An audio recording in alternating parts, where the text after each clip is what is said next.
تخيل معايا تحط شقة عمرك كامل في واحد الدار وتجي غدا تلقى راسك في الشارع والقانون ما كيحميكش نهائيا. هاد السيناريو الكارثي ماشي فيلم، هادي حقيقة كيوقعوا فيها بزاف ديال المغاربة يوميا، حيت كيتساهلوا في واحد الوثيقة اللي هي أهم حاجة فاش تبغي تشري عقار. في هاد الفيديو غادي نوريك أكبر فخ في شراء الشقق في المغرب وكيفاش تحمي فلوسك وحياتك من الضياع، وغادي نشرح لك القانون بأبسط طريقة. قبل ما ندخلوا في التفاصيل، إلا كنتي مهتم بمجال العقار دير اشتراك في القناة وخلي إعجاب الفيديو، وإلا عندك سؤال خليه في التعليقات حيت غادي نجاوب عليه في الفيديو الجاي. الكابوس الحقيقي كيبدا ملي كنفكروا نشريو شي دار بلا ما نسولوا على الرسم العقاري.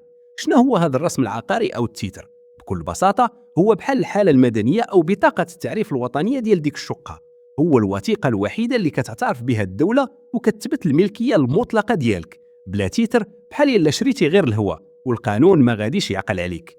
ولكن علاش الناس كيطيحوا في هذا الفخ؟ السبب الأول هو الإغراء بالسعر، حيت الشقة كتكون رخيصة.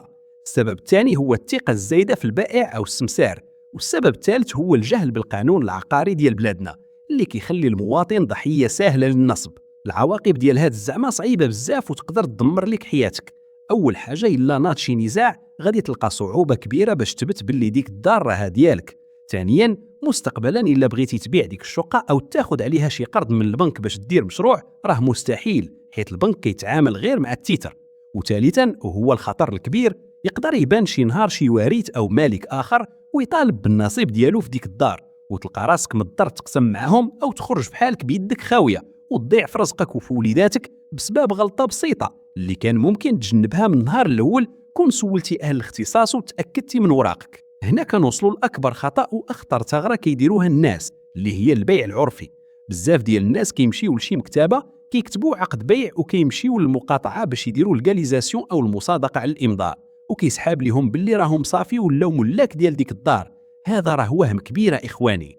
هذا العقد العرفي ما عنده حتى شي قيمة قانونية في نقل الملكية العقارية في المغرب. الجاليزاسيون كتثبت غير باللي راك انت اللي سنيتي ديك الورقة، ولكن ما كتعطيكش الملكية ديال الدار نهائيا وما كتحميكش من النصب إلا البائع بغى يغدرك في شي نهار أو إلا كان بايع الدار لشي واحد آخر من غيرك بنفس الطريقة العرفية. باش نزيد نوضح لك، كاين فرق كبير بين الملكية العدلية والتحفريض. الملكية هي وثيقة كيكتبوها العدول كتثبت غير الحيازة ديال البائع ولكنها ديما قابلة للطعن.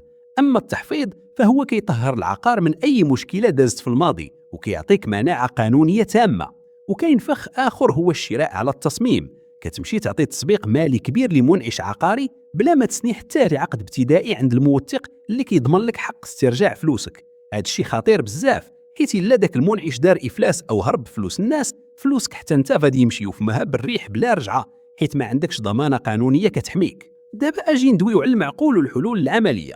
شنو هي الاجراءات اللي خصك دير باش تحمي راسك وفلوسك؟ الخطوه الذهبيه قبل ما تعطي اي درهم للبائع هي تمشي تزور المحافظه العقاريه، تما فين كاين السر كامل. منين تمشي للمحافظه خصك تطلب تستخرج شهاده الملكيه. هاد الشهاده هي المرايه ديال العقار.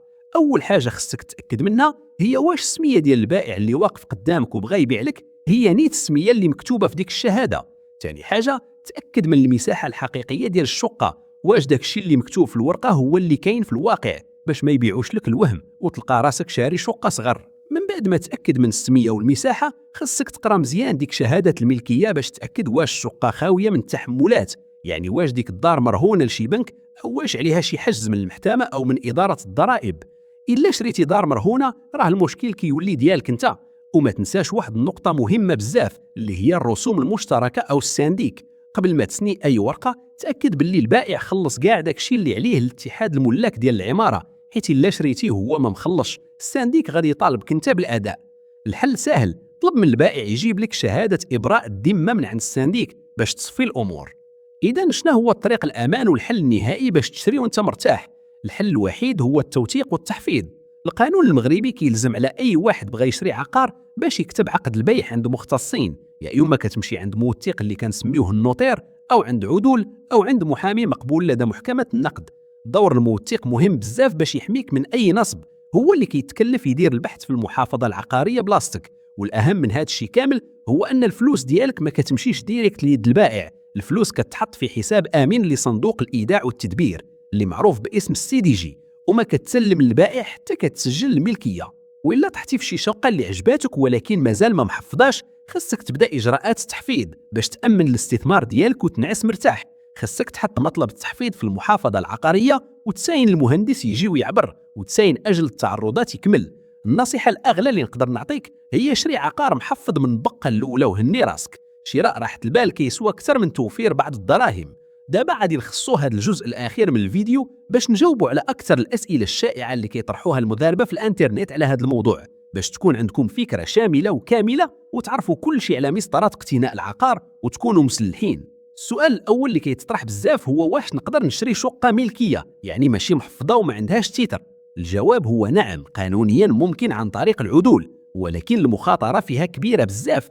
الشقه محفظه كتعطيك حمايه مطلقه وكتسهل عليك تبيعها او تاخذ عليها قرض بنكي، داكشي علاش الافضليه ديما للعقار المحفظ.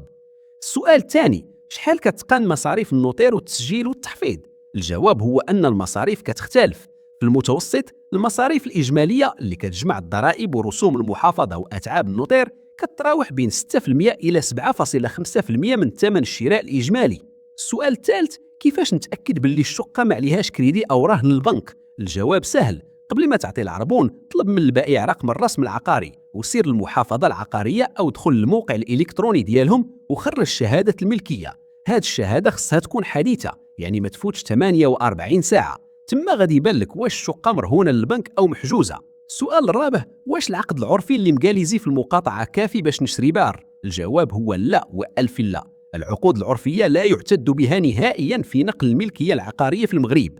العقد العرفي يقدر بكل بساطه يخليك تخسر فلوسك وتخسر الدار بجوج. السؤال الخامس، واش نعطي التسبيق او العربون كاش للبائع في يده؟ الجواب هو من الافضل تجنب الكاش تماما في اي معامله عقاريه كيف ما بغات تكون. اي تسبيق مالي خاصو يكون عن طريق شيك او تحويل بنكي باش يبقى عندك دليل قاطع باللي راك عطيتيه الفلوس في حاله نكرك لغدا.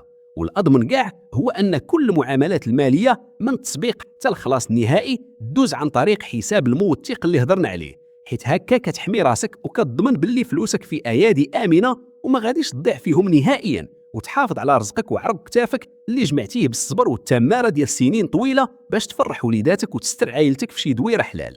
في ختام هذا الفيديو بغيت نلخص لك هذا الشيء كامل في جمله واحده: الرسم العقاري او التيتر هو شبكه الامان ديالك الوحيده في عالم العقار. ما عمرك تزرب وما عمرك تثيق في الهضره الزوينه والوعود الفارغه من اللي كيتعلق الامر بفلوسك ومستقبلك ومستقبل وليداتك. كنعتبرك بحال شي واحد من عائلتي، وكنوصيك من القلب باش ديما تستشر مع اهل الاختصاص بحال الموثقين وتاكد من وراقك مزيان قبل ما تحط اي سنت في شي عقار، حيت الوقايه خير من العلاج. والمحاكم اللي كتاخذ وقت وفلوس كثيره وتقدر تمرضك وتخليك عايش في ستريس ديما خلي عينيك محلولين وسول على حقك قبل ما تفوت الفوت وتندم. حنا ديما واقفين معاك وفي صف المواطن البسيط. الهدف ديالنا هو نوعيوك ونحميوك من اي نصب او استغلال في هذا الميدان اللي فيه بزاف ديال القوالب. نتمنى هذا الشرح يكون وصلك الفكره بكل وضوح وبساطه بدون تعقيدات قانونيه اللي تدوخك. الا حسيتي باللي هذا الفيديو فادك وعطاك معلومات مهمه ومفيده، ما ترددش تشاركه مع عائلتك واصحابك، حيث يقدر ينقذ شي واحد عزيز عليك من اكبر خطا في حياته اللي هو شراء عقار بطريقه غلطه.